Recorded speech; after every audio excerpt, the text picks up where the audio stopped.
All right, welcome back to another episode of Travel Ball Talk. I'm your host, Rich Prado, owner of Playing School. Today we're heading out to Melissa, Texas to catch up with Logan Harrington, owner, founder of TCS Postgrad. Logan, man, I'm excited to get to catch up with you. How you doing today, buddy? Good, Rich, and man, this is a long time coming. I know you wanted me on here, and I wanted to be on here, so I'm glad we were able to connect. You got it, man. Before we get started, first of all, I never plug Playing School, but if anybody wants to see a whole bunch of the TCS Postgrad players from this past season, you can go to playingschool.com/TCS. Up-to-date video, metrics, grades, contact info. There's a good chance that we're going to talk to Logan in a second. There's a good chance most of these guys are already placed and committed for next year. But you'll get an idea of what Playing School's up to when you see that page. playingschool.com/TCS. Logan, let's first talk about you a little bit.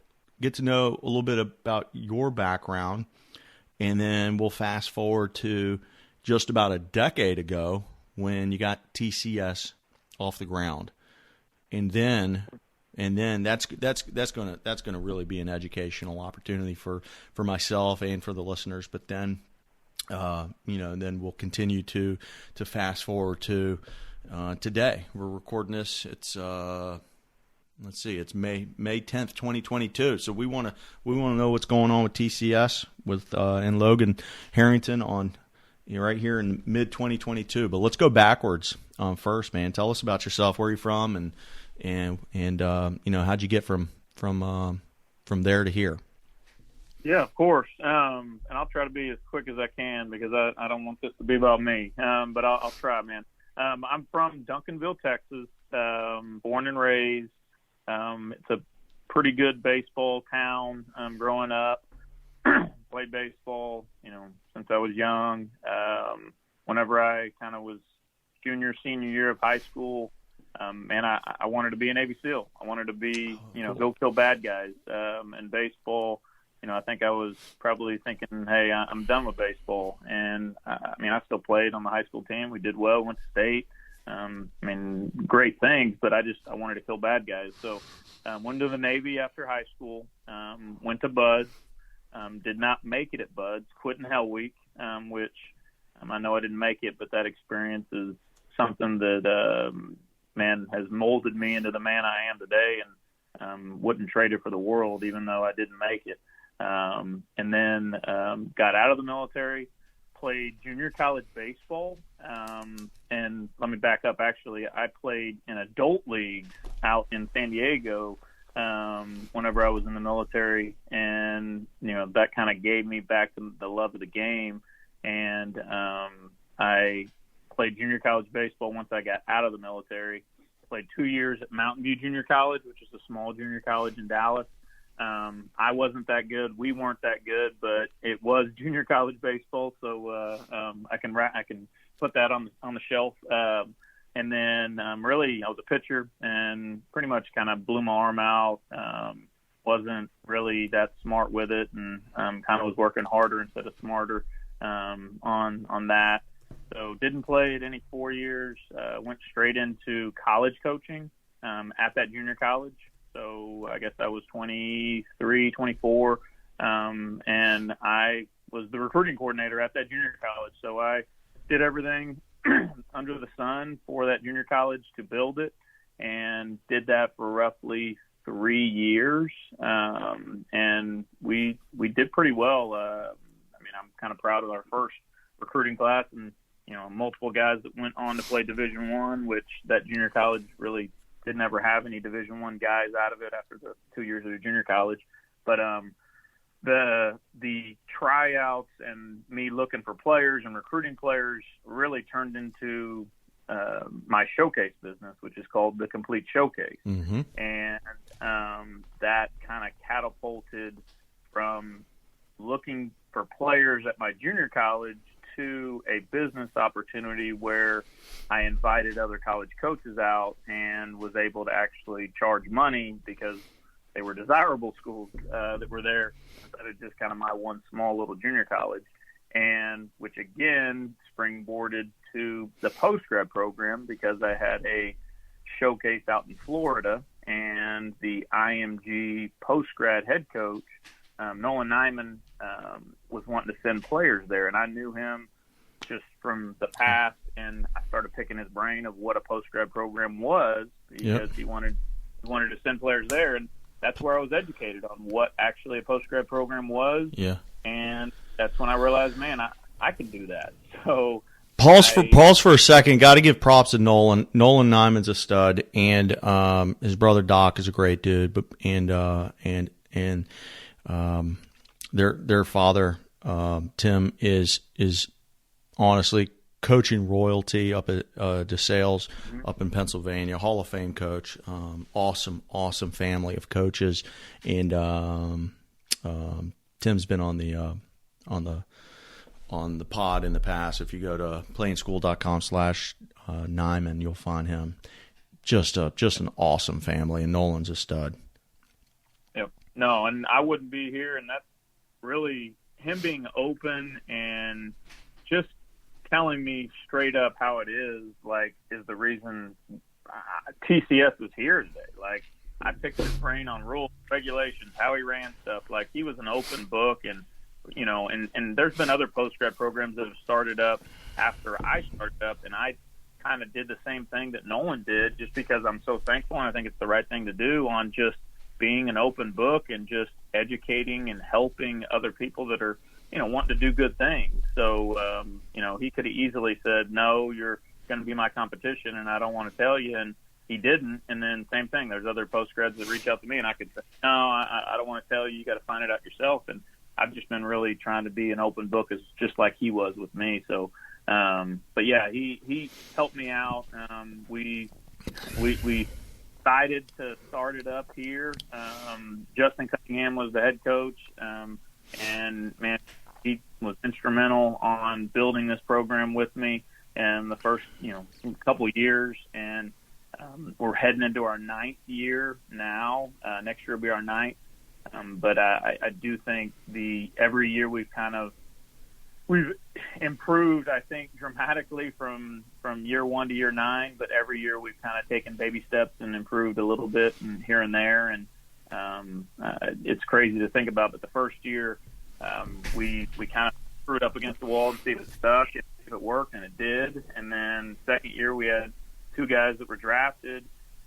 Third year was, man, really whenever we started beating a lot of junior colleges and universities and going in extra innings and making it competitive. And it was, I think, an aha moment for junior college and college baseball that, hey, we've arrived. Not that we've arrived, but we're not just a bunch of players that couldn't play that we kind of put on a team. And it was legitimate college baseball that third year, in my opinion.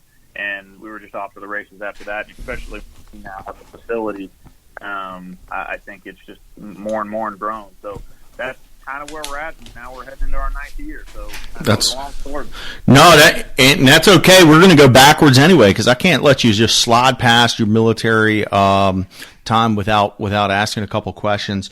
Not getting through buds is probably more common than not, isn't it?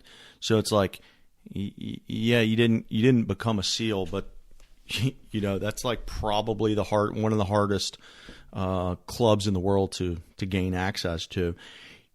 Just when you what do they call that? Ringing the bell or something like that? When you ring the bell and you leave this buds training, you're not leaving the military. So you stayed in the Navy, right? Mm-hmm. And how many years did you end up doing in the Navy? I actually did 4.5, actually, which is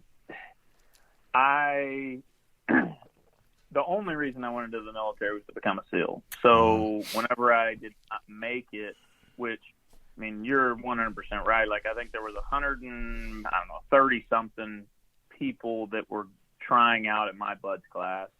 I quit Monday of Hell Week, and there was, I think, 32 people left. And then by the end of Hell Week, 17, 18 people made it through. So that was just Hell Week. There was 17, 18 kids out of 130 something. Yeah. So it was there was a lot of attrition. Let's just put it that way. I quit because of really pain and my hips and the cold, everything else, and I ended up actually getting reconstructive hip surgery at 20 years old right after that. And the thing that still haunts me is I wasn't able to try again, which a lot of people are able to go back multiple times. And like hey, would I be tough enough to go back again? You know, I don't know. And that's the unknown, but I'll tell you one thing, the failure of me not becoming a SEAL 100% gave me the drive not to fail in business with my showcases and with TCS, to where that is nothing but positive in my life, even though at the time it was devastating. So, but yes, you stay in the Navy. I rehabbed, got my surgery, got healthy, and then pretty much got out. I was on a ship before BUDS out in Washington. So yeah, I was in the military for 4.5 years total. Well, thanks for your service. That's a tall task going in there with hip problems, and obviously coming out of it with hip problems. I'm assuming that's part of, you go through a hip surgery, probably not going to be able to go back for a second round of BUDS. That's brutal. Yep. I want to know more about this adult league. Is this one of these like they call it in the South, and maybe all the way out in the Texas, they have this thing called the Beer and Chicken League, or they call it Beer and Fried Chicken Leagues. Is the San Diego Adult League, is it a beer and chicken league, or is it kind of like a little more serious, like with uniforms and stuff? I pitched against Jim Edmonds, Bo Jackson. Like, it was my education of, hey, kid, you're throwing 84, 85 miles an hour, and all these old 40s, 50-year-old men are, way in front of you because you're throwing slow, so you better be. And it was awesome because they had, it was, I don't know how it is in Dallas. I never went through it, but they had like little single A, double A, triple A little leagues. And, I was 19, 20 years old, and I was, again, low to mid 80s pitcher, and I was blowing it by some people, and then I just get a little bit, raising the level. And then eventually I was facing the kind of older guys, the guys that already played college baseball or maybe minor league baseball. And man, there wasn't too many times that I blew it by anybody. And I just learned how to pitch. And I never pitched in high school, which was the crazy thing. So that's where my education was learning there. And then my brother was a junior college coach at Blinn Junior College. He's older. And I told him, I said, hey, I think I can pitch in college. And he kind of laughed at me. And then he came out to California just on vacation with me, and he watched me pitch, and he was like, by God, I think you can.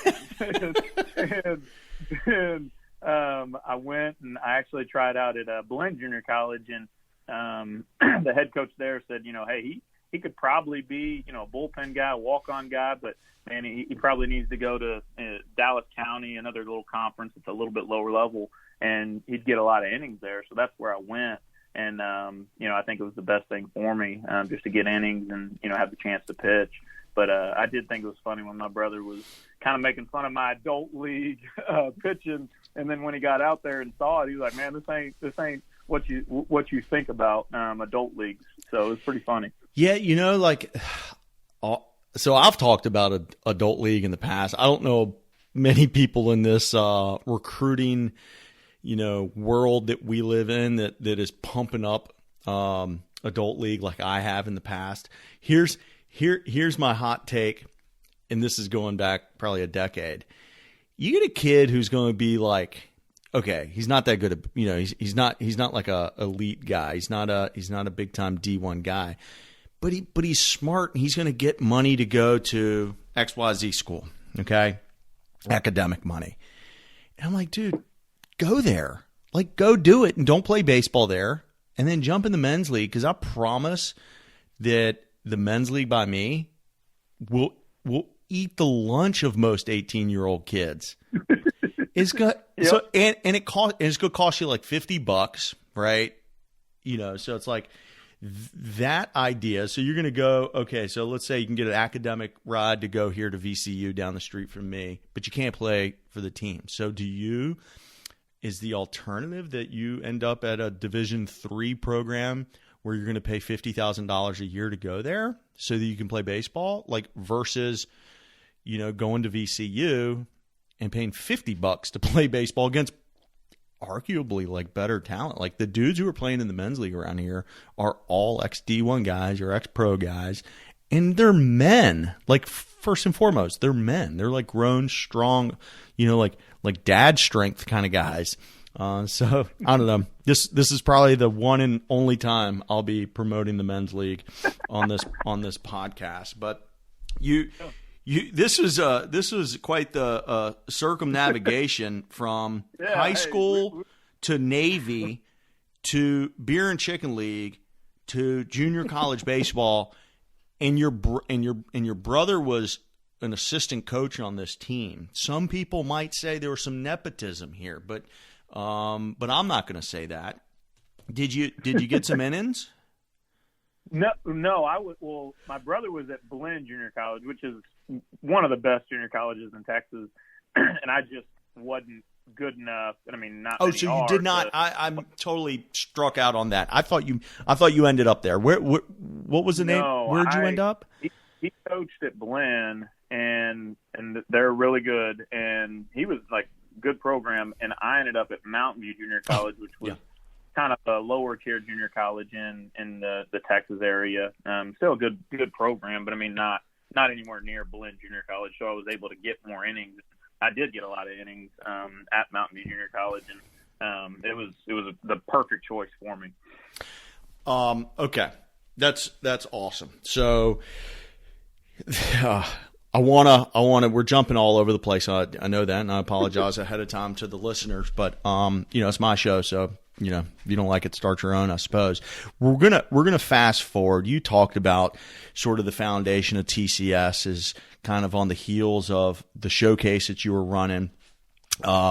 Those early years, people didn't really know what post-grad was across the entire country. There's some pockets. People were starting to familiarize themselves with it. Nolan Nyman and Dan Simons down at IMG were gaining traction down in Bradenton, and there were some other academies that the post-grad was always seemed like an add-on to the academy. Right. And so for any mom and dad listening, in the terms we're using, academy is really talking about that high school age kid who's going to go to school at XYZ Academy that also focuses on their sport. Usually the big dog in this space is IMG. They're sort of the king of the space.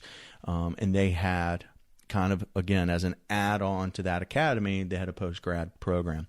Now, you never had the academy part of it that the 9th through 12th grade. You've always been straight post-grad. So you're talking about the kid who just graduated high school is going to essentially, for a lack of better terms, he's taking a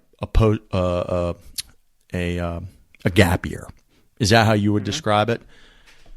Yes, and I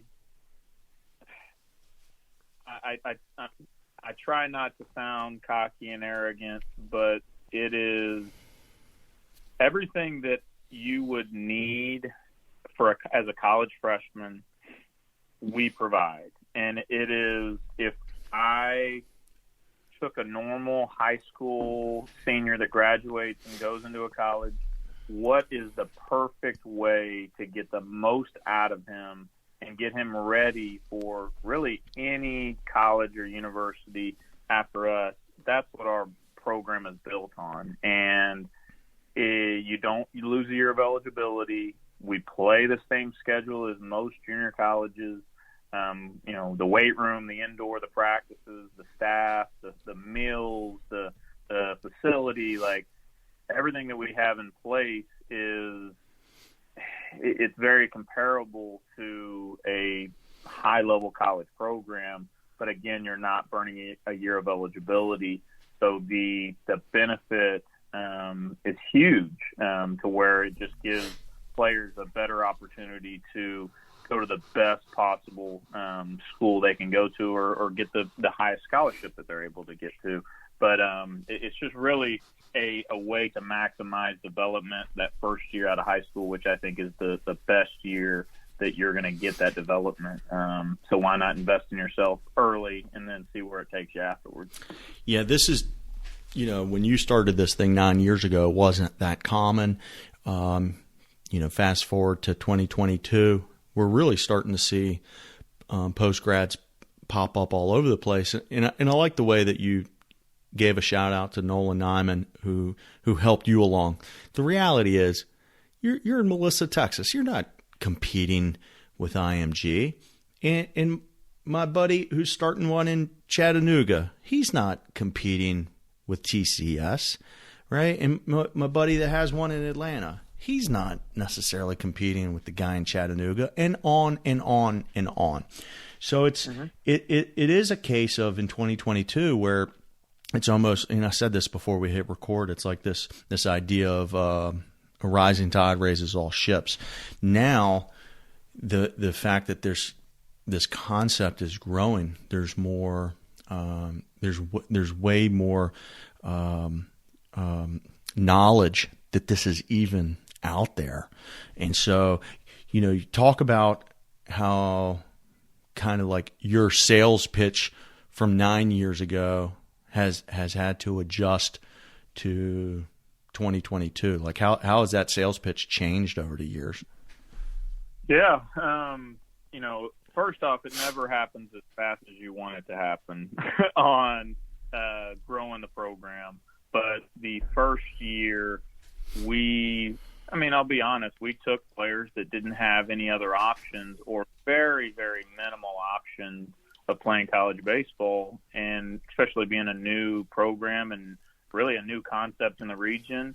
And we went to work and we grinded it out with those guys and made them into the best players that we possibly could. And some moved on and some didn't, but we proved that the concept worked and that we were helping players.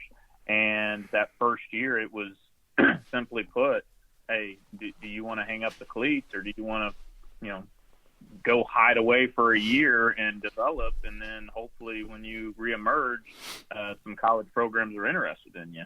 And, we had some good players that year. We had a couple that played Division I, a couple that played Division II, high-level Division II, that out of high school, they weren't wanted by college programs. And then that concept was proven, and then the second year is, I think, really the first year that we got a lot of talent in, and players turned down college options to come to us. And I'm not talking like big Division I offers, but kind of the low-level college offers, walk-ons at JUCOs. They start kind of turning that down, a few of them, and they came to us. And we had 2 players that were drafted out of that class. We had numerous players that played Division I out of that class, high-level Division II. Like, it was a really good, talented group. And then the third year, it grew even more, and that was really the first year where we had a really good team that bonded together. We had talent plus kind of camaraderie. The staff knew what to expect and what was going to happen. And I think back on that year, it was really exciting, where we would go to junior colleges, and normally it's a knife to a gunfight, but we were stacked that year, and we had really good pieces with players. And we beat some really good junior colleges that year and shocked a lot of people. And I think that was the year that we kind of turned from, hey, come here to develop, and maybe you play college baseball, and then it kind of turned into, hey, why go to those small junior colleges or universities that are giving you walk-on or a little bit of money? Why don't you come here, develop, and then you're going to have a lot kind of more leverage, more a leg to stand on, and more options after the year with us. And that's kind of what we used the next couple of years. And then once we had the facility, which this is our first full year in the facility, and this next year will be our second, man, it's really easy to show a kid around on a visit and explain why, coming here and getting, all you can eat meals and a fuel station where it's 24/7, where, you can gain weight and strength, and the weight room that's 24/7 access and indoor 24/7 access, and, the auditorium for college classes, and you don't have to go anywhere, and the field across the parking lot to where we can go down there, and it is a college or university without a college or university name at the end. And our recruiting and our sales pitch is simply put, like, mom and dad, put your ego aside. And if you compare apples to apples with what we offer and the, Division III, low-level Division II or junior college, compared to us, it's a no-brainer. But you do have to put your ego aside because there's no college or university at the end of our name. And sometimes ego gets in the way, but man, if you look at it, it's pretty obvious what's best for a player's ultimate development, especially when you're not burning a year of eligibility. So I want to clarify. I know the answer. I've spoken to you in the past and had many other post-grad guys on the call. We talked about how you're not going to college, but then you also did. Almost out of the other side of your mouth, you mentioned how they're taking college classes. So to be real clear for mom and dad, and you can correct me if I'm wrong, these guys, as long as they're staying under full-time status, they can take courses at a junior college. They can take it down the street or they can take it online. Most of these kids are going to take 1 or 2 or 3 classes. So you could take, I think it's up to 11 classes, 11 credits or less is below full-time. As long as you're below full-time, you're not starting your baseball clock. And that's the key, is you're basically getting a full year to get bigger, faster, stronger, so that you can go into your first year of college much, much better off than you were 12 full months before that. Did I do it? Did I say it right? You were 90% correct. All right, hit me. The only thing is players can do anything they want. And this is the big thing that concerns me with a bunch of post-grad programs popping up. There's some 110% legitimate post-grad programs that are going to be around for 30 years. But there's other mom-and-pop post-grad programs that are popping up that don't really know the academic eligibility rules. And it's very muddy sometimes. Mm-hmm. And players, let's just put it this way. Players can take as many classes as they want. It's just going to affect them differently. Okay. And also at different levels. And also if they're straight out of high school or older. If they redshirted at a place or didn't. It gets muddy very quickly. But the 90% of the players that come to us, we tell them, hey, you have really 2 options. They come out of high school, they come to us, you got 2 options. Are you a brainiac that, hey, you're close to getting your associates and you want to get it here and you want to take more than full-time classes? You can. And they do. And they get their associates and then they move on to a 4-year and they jump the junior college route, but they burn their redshirt year with us, their redshirt year. If a high school student is a normal high school student, hey, I got a couple dual role credit classes or maybe none, we tell them, hey, let's take at least 6 to 9 credit hours per semester, and you're going to stay under full-time status to where you don't burn one of your 4 years, or you don't even burn your redshirt year, and you have all your options open after the year with us. But we do have those brainiacs that, hey, I want to take 12, 15 credit hours per semester, and they can, and they still don't burn a year of eligibility with us if they're straight out of high school. If they're not straight out of high school, which we have a few of those, and every post-grad, I think, is in the same boat, man, that's when the rules are muddy. And man, sometimes you can lead the player the wrong way if you don't know the actual Okay, so for the normal, average, out of high school kid, what I said was pretty accurate. But then beyond that, it sounds like there's some nuance, and you want to make sure that for your specific situation, you're getting the right advice. Yep. Okay. And I mean, anybody that's wanting to go to a post-grad program, you can call the NCAA legislation department, and they will walk you through how it works, what the rules are, how, everything. And like, I would highly recommend doing that. And you don't have to wait that long. It's not like a 30-minute wait to get a hold of somebody. They are really good and responsive, and they give you a lot of information. So yeah, I think that's a great piece of advice, to get a second set of eyes on your specific scenario, and you're getting it from the horse's mouth. You're literally getting it from the NCAA if you go that route. Yep. So you in your description, you talked about your schedule, and this is one of the pieces that for me is one of the biggest advantages of a post-grad program. I'm looking at it now. It's probably between the fall and the spring, probably 60 games.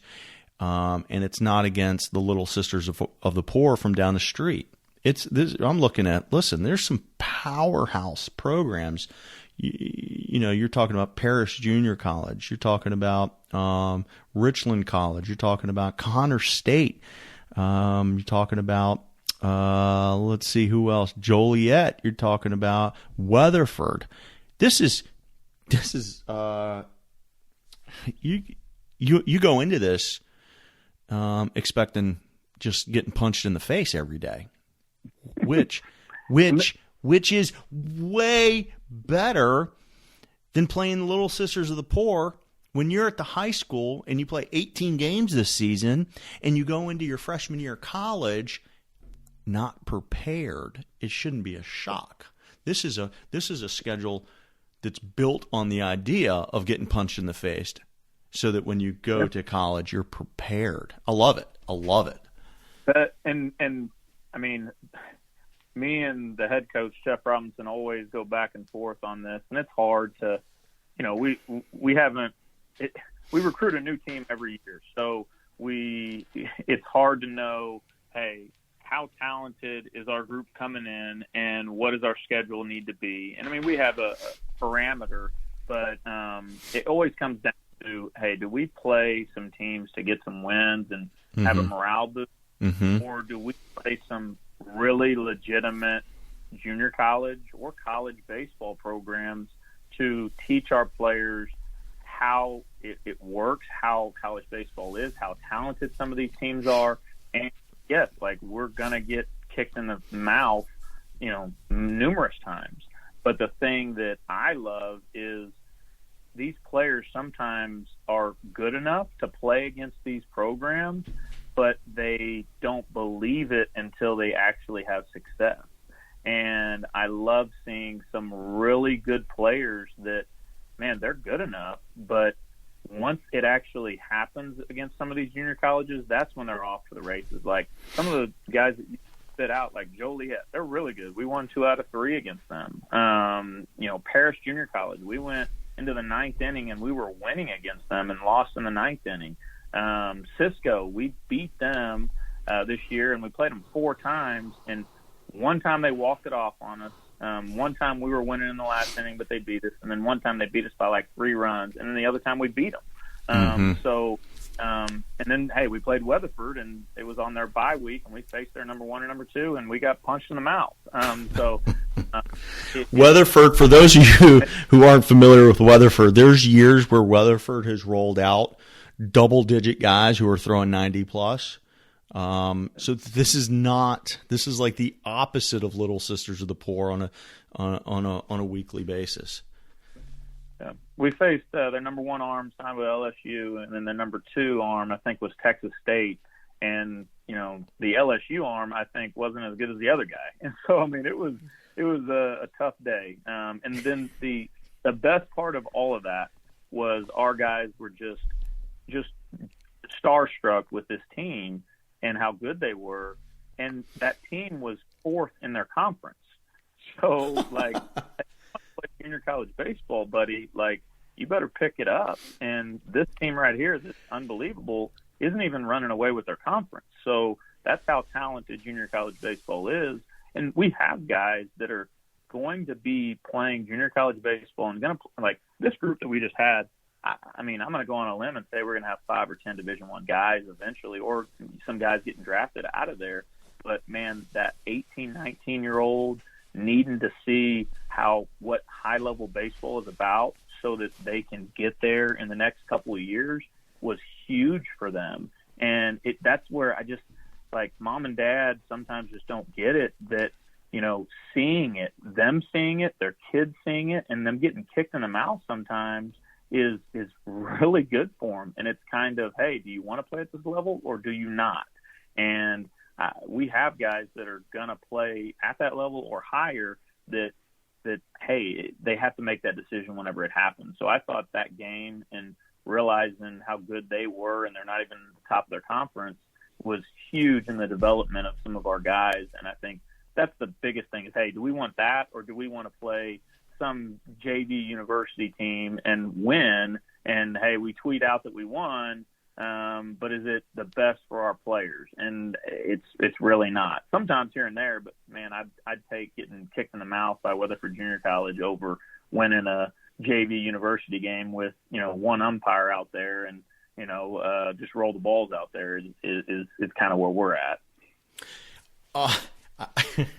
I think I remember texting with you the day you were playing Weatherford, and you were pretty confident for the second half. The second half of the doubleheader, and then I got the update a little later that didn't go as planned. Didn't go as planned. And we faced the LSU arm first, and you know, we got beat 10-0. It was closer than that. It was like 6-0, like going into maybe the 8th inning or 6th inning of the 7-inning game. But anyways, we lost, and then you texted it to me, and you made a tweet, oh, they're playing Weatherford, and I told you, I was like, man, we're going to get them this time. Because all I could think of was, man, there's no way they're going to have another arm just as good as that guy. And sure enough, they had a guy even better than that, a little lefty. And I was just like, well, I got to eat my words. And sent you that update that, yep, we lost, I think, 11-0 or 10-0. Goodness. Oh, goodness. Let's all right, so we haven't highlighted the facility. You mentioned it, but I want to direct people to the website. I mean, you did describe it, but people got to come over here. They got to go to the website, tcspostgrad.com, and click on the facilities tab. And, you know, the first thing you're going to see is basically it's 2 big buildings with bright red roofs, and as you scroll down, you're just going to start seeing some team rooms.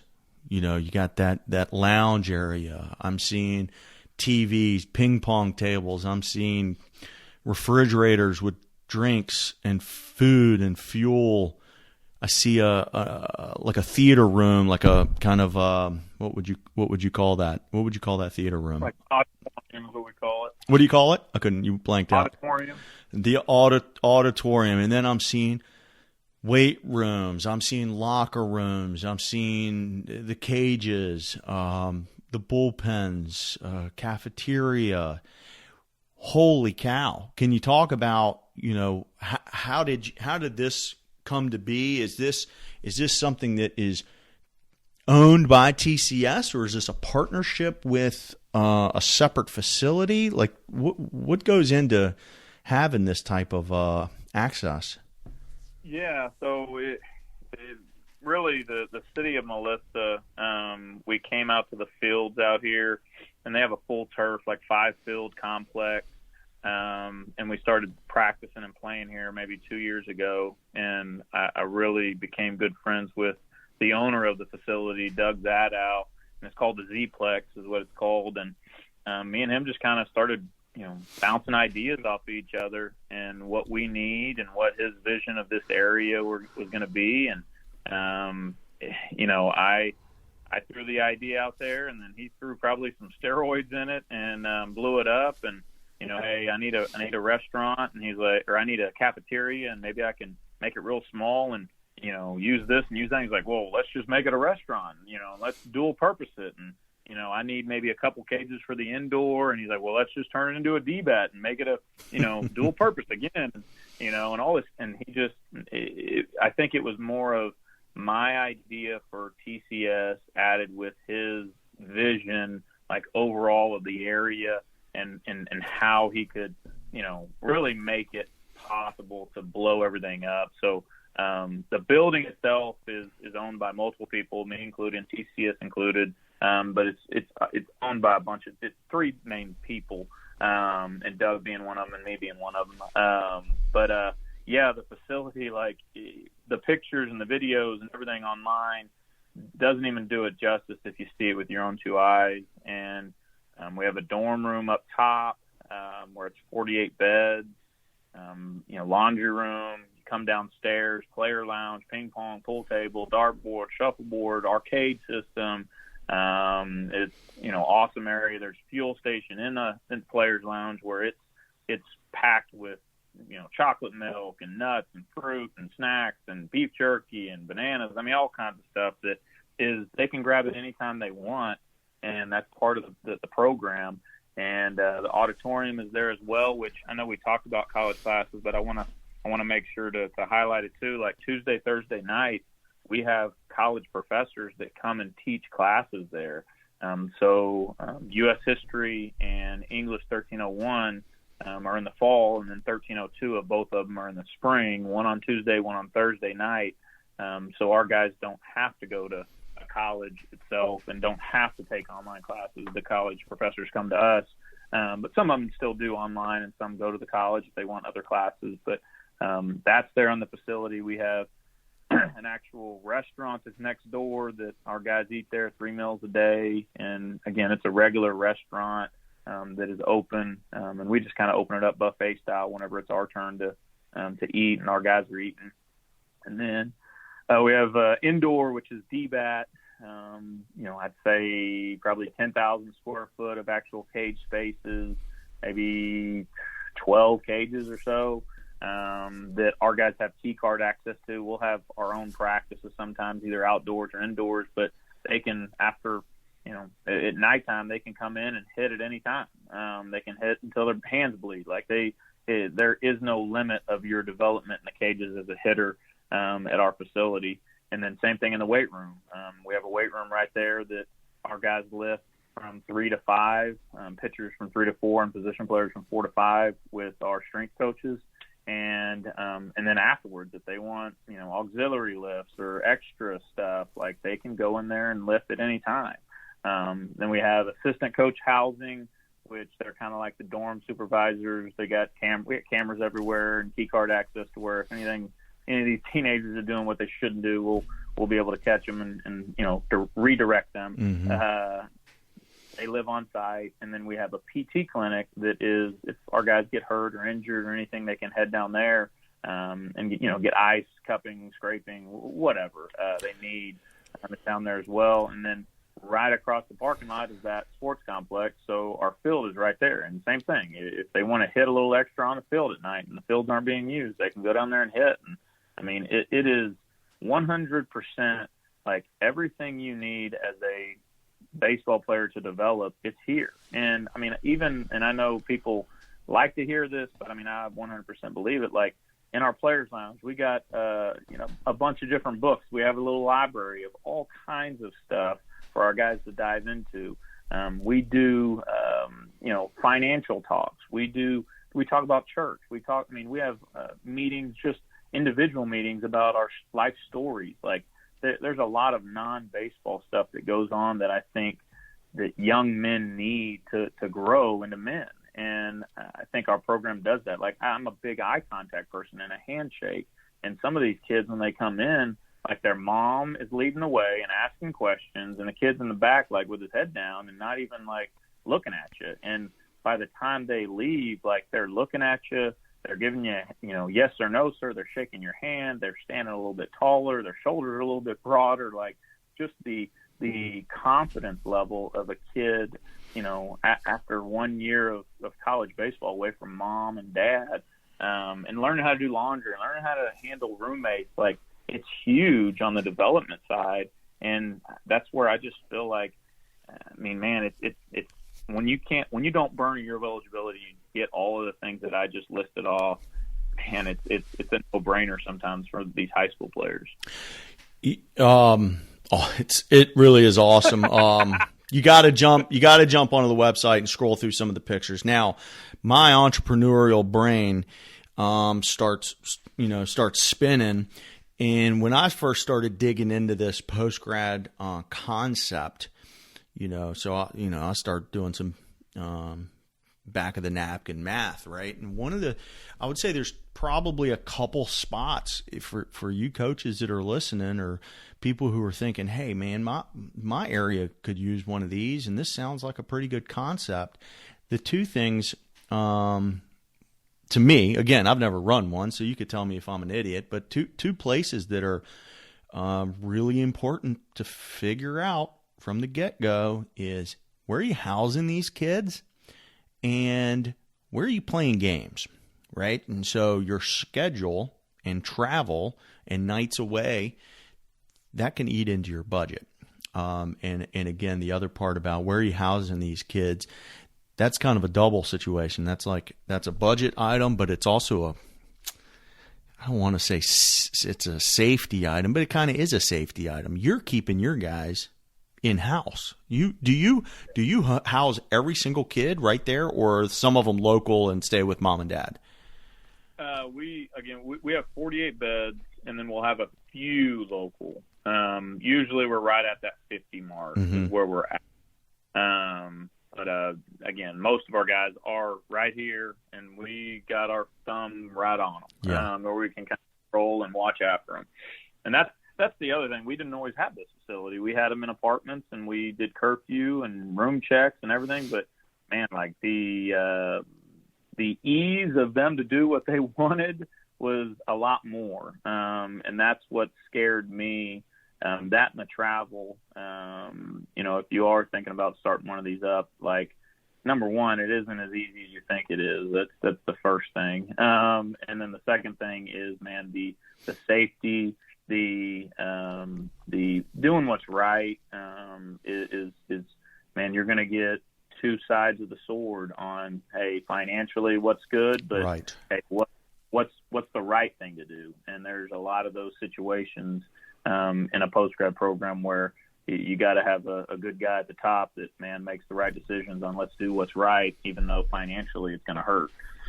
And the advantage of a dorm-style living versus a free-for-all, where I've seen some post-grads where it's just, hey, mom and dad, you go ahead and find your kid a place. That's sort of the opposite end of the spectrum. And then there's a whole lot where I'd say it's sort of in the middle, where I'm seeing some post grads where they'll sort of contract with a local apartment complex. And so the kids are mostly all together in one spot, but it's still a little bit, it's off site. It's a little more responsibility on the player and the family. Even in some of those circumstances, I've seen where they will put a coach in that same apartment complex, which is a good thing. But yeah, that is definitely, if anybody's, you get excited about hearing about post-grad programs like I did when I started digging into it. This is the housing situation and the travel. Those are two places you're going to want to, dig into a little bit. And, and you got to weigh the most affordable versus the safest. And you got to figure out the one that's going to work for you, I suppose. Logan, this has been awesome. And I had a bunch of other questions, sort of my standard questions. We're not going to get to any of those today. We'll have to have you come back on another time, and we can talk about that other stuff. But this has been really educational, specifically about TCS, but then generally about this growing in popularity trend of post-grad baseball. So I appreciate you sharing all this stuff. Is there any other topics that or comments or anything you want to share with anybody? I mean, I'm not in a rush to get out of here, but I don't want to take up too much more of your time. I mean, the biggest thing I want to say is, man, the whole podcast and peeling the onion back that you're doing with playing school and doing like travel ball team coaches and organizations and post-grad organizations. I've listened to your talks with other post-grads and coaches and even some of the select guys, and just we're all the same guy that is just trying to do what's right by the kid and trying to keep our head above water. And everybody has a different situation, and every kid is probably better at different organizations and different post-grads and what fits that person better.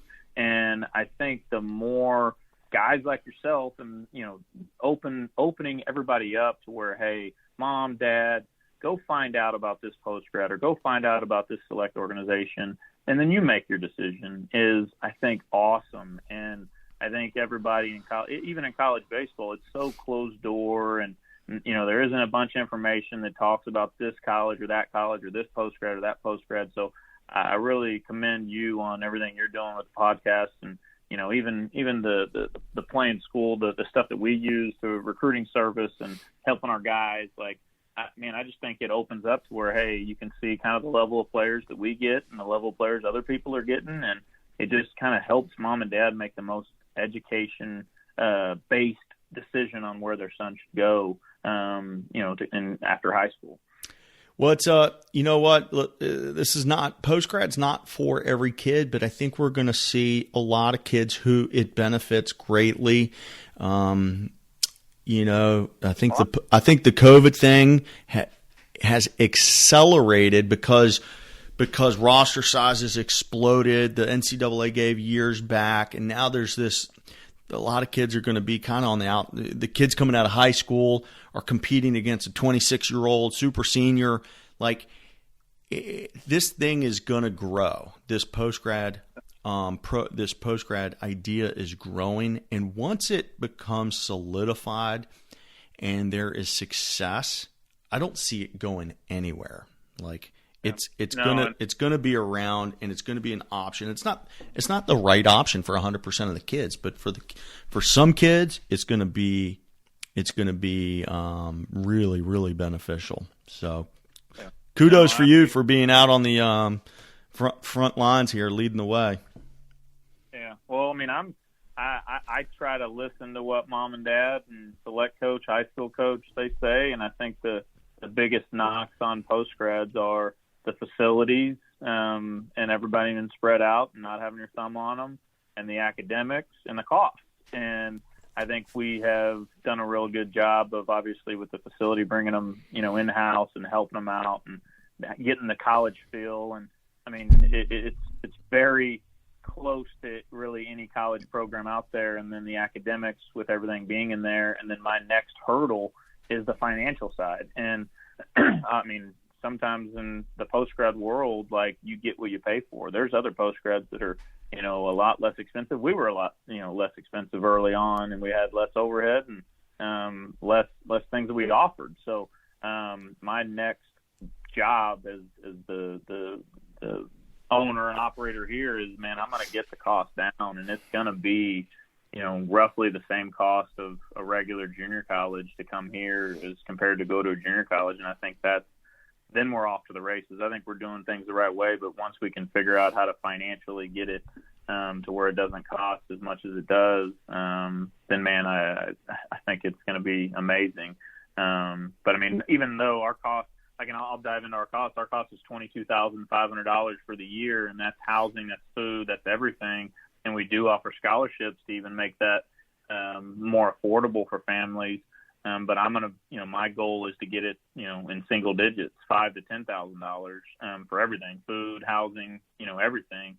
And how I do that is my problem to figure out.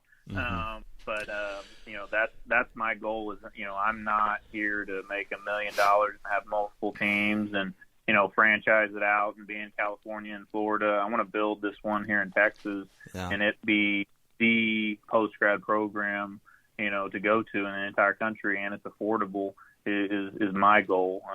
I'm not chasing the almighty dollar. I'm trying to chase, what I love and what I like. So that's kind of my game plan. I want to, for moms and dads who heard that number, and maybe it was a little bit of a sticker shock, or maybe it wasn't, I don't know, but I want to make sure when you go out and you're doing your research, the really the biggest piece, when you want to compare apples to apples, is you want to make sure you're finding out about, and he mentioned it, but I want to reiterate, you want to find out about housing and food. Are those included? Some postgrads include that in tuition, like TCS. Some postgrads don't. And so where another postgrad can advertise a price that's, let's call it half, but then you got to figure out housing and food, right? So just make sure you're comparing apples to apples when you're doing your research, because it would be easy to get to look at somebody else's price and go, oh, we're getting all the same stuff, but not necessarily. Yep. Let's end it. Go ahead. Before you, Rich, hey, I'm going to hold you to it, bringing me back, and not to talk about TCS, but your questions that you asked me. Yeah, because I made you do homework, and then we didn't even get to it. I know. It was like an exam that I was ready to take, and you don't even get it. But the how to help out, or what's the biggest change in select baseball, man. You got to bring me back to where I got an 8-year-old boy going through it and a 6-year-old girl playing softball, and man, I'm right in the thick of it, of rec ball, select ball, and the wild west of travel baseball. I tell you what, we might want to just go ahead and get you on the calendar for next week, and then we'll go back to back from Melissa, Texas. Let's end this one here, man. Don't hang up. I want to talk to you for one more second. But man, I appreciate you coming on and spending an hour of your day with me today, man. I appreciate it. Hang on one second. Don't go anywhere. Thank you. Yeah, you got it.